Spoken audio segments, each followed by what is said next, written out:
press this button, press and hold, turn the key to position 1, release, go to test 19, wait,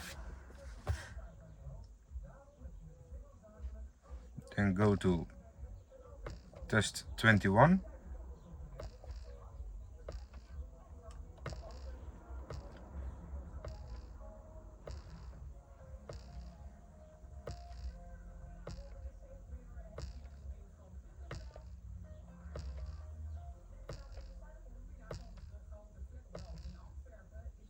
release,